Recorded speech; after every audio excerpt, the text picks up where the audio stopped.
लाडक्या गणपती बाप्पाच्या आगमनाला अवघे 2 दिवस शिल्लक राहिलेले आहेत। मात्र आपल्या बाप्पाला घरी आणताना आता खड्ड्यांमधनं प्रवास करायचा का असा प्रश्न नाशिककर उपस्थित करतायत। नाशिक शहराच्या कुठल्याही भागात तुम्ही कुठल्याही रस्त्यांवर बघितलं तर अशा पद्धतीचे मोठाले खड्डे पडलेले आहेत। या खड्ड्यांमधूनच नाशिककर दररोज मनस्ताप सहन करून मार्गक्रमण करतायत। अनेकदा या ठिकाणी अपघात होत आहेत, वाहतूक कोंडी तर रोजचीच आहे। मात्र हे सगळं सहन करणाऱ्या नाशिककरांना आता प्रश्न पडलाय तो बाप्पाच्या आगमनाचा। आपल्या लाडक्या बाप्पाचं स्वागत आता या खड्ड्यांमधनं करायचं का असा संतप्त सवाल नाशिककर उपस्थित करू लागलेत। खरं तर महापालिका प्रशासनानं अधिकाऱ्यांना हे खड्डे बुजवण्याचे आदेश दिले होते, मात्र ऐकतील ते अधिकारी काय, आणि त्यामुळे आता ही परिस्थिती जी आहे ती सध्या शहरात बघायला मिळते।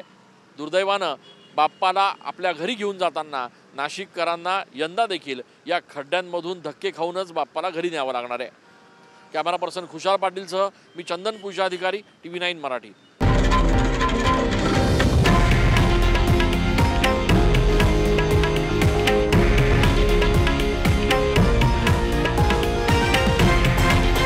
हे आहे देशातील नंबर 1 न्यूज नेटवर्क आणि आपण पाहत आहात TV9 मराठी, एकमेव।